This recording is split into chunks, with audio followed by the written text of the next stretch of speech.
کیا کبھی سوچا ہے کہ حسد میں اتنی طاقت ہو سکتی ہے کہ وہ خون کے رشتوں کو بھی توڑ دے؟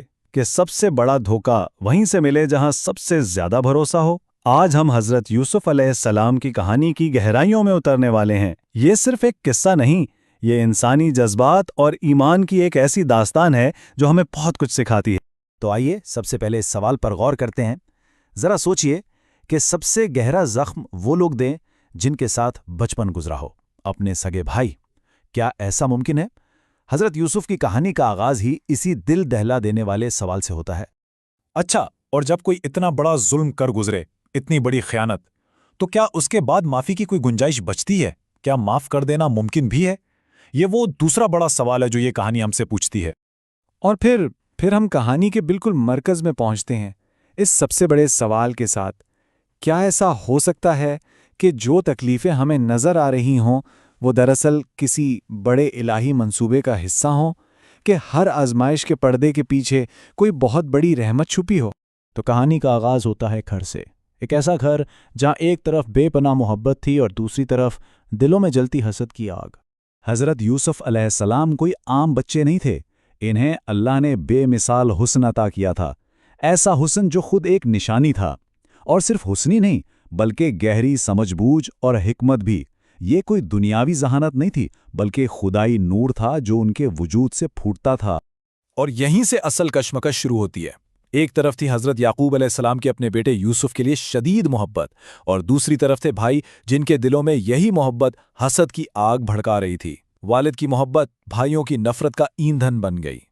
دیکھیں، حسد کوئی معمولی چیز نہیں ہوتی۔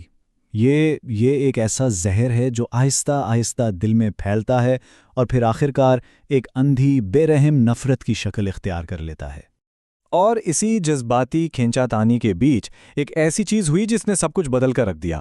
آسمان سے ایک اشارہ آیا، ایک خواب کی صورت میں، ایک ایسا خواب جو اس پورے خاندان کی تقدیر لکھنے والا تھا۔ ذرا اس منظر کو سوچئے، ایک معصوم بچہ اپنی آنکھوں میں ایک عجیب سی چمک لیے بھاگتا ہوا اپنے والد کے پاس آتا اور کہتا ہے، ابا جان، میں نے خواب دیکھا ہے، میں نے دیکھا کہ 11 ستارے اور سورج اور چاند وہ سب مجھے سجدہ کر رہے ہیں۔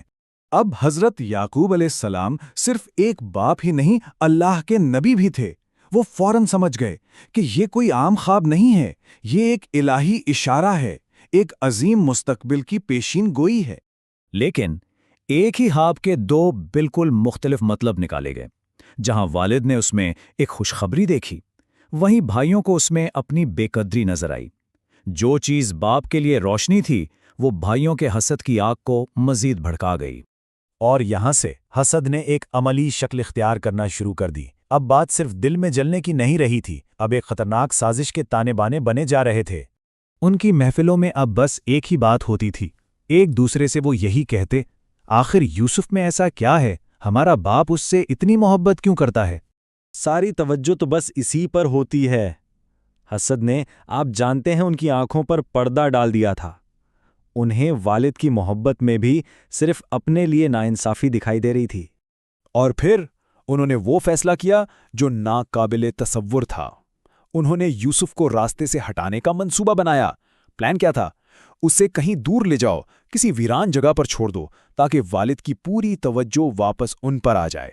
یہ ہے حسد کی طاقت، ایک ایسا جذبہ جو عقل پر پردہ ڈال دیتا ہے اور بھائی کو بھائی کا دشمن بنا دیتا ہے، دل سے رحم کا نام و نشان مٹا دیتا ہے۔ تو اب وہ وقت آ گیا جب وہ سازش حقیقت بننے والی تھی۔ دھوکے کا لمحہ، بے بسی کا لمحہ، اندھیرے کنویں کا امتحان۔ ذرا تصور کیجیے اس ایک لمحے کا، ایک بچہ جو اپنے بھائیوں کے ساتھ ہنسی خوشی نکلا تھا اور اگلے ہی پل اسے ایک گہرے تاریک کنویں میں پھینک دیا جاتا ہے۔ اس کا بھروسہ ٹوٹ گیا، وہ بالکل اکیلا رہ گیا۔ اس اندھیرے میں، اس گہرائی میں وہ بظاہر بالکل اکیلے تھے، نہ کوئی بھائی تھا، نہ والد کی پناہ۔ لیکن وہ حقیقت میں اکیلے نہیں تھے، کیونکہ جب سب ساتھ چھوڑ دیتے ہیں تب بھی اللہ ساتھ ہوتا ہے۔ اور یہ کہانی کا انجام نہیں تھا، بلکہ یہ تو صرف شروعات تھی، ایک بہت لمبے اور مشکل سفر کی، آزمائشوں، صبر اور اللہ پر یقین کے سفر کی شروعات۔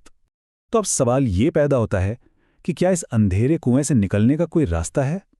کیا صبر کا انجام کچھ اچھا ہوگا؟ کیونکہ اللہ کے منصوبے انسان کی سوچ سے کہیں بڑے ہوتے ہیں۔ کون جانتا تھا کہ جس بچے کو آج کنویں میں پھینکا جا رہا ہے، تقدیر اسے ایک دن مصر کا حاکم بنانے والی ہے۔ لیکن کیسے؟ کنویں کی گہرائیوں سے تخت شاہی تک کا یہ سفر آخر کیسے طے ہوگا؟ کیا انہیں بچا لیا جائے گا؟ کیا ان کا صبر اور ایمان انہیں اس منزل تک پہنچائے گا؟ ان سب سوالوں کے جوابات کے لیے اس کہانی کے اگلے حصے میں ہمارے ساتھ ضرور جڑیے گا۔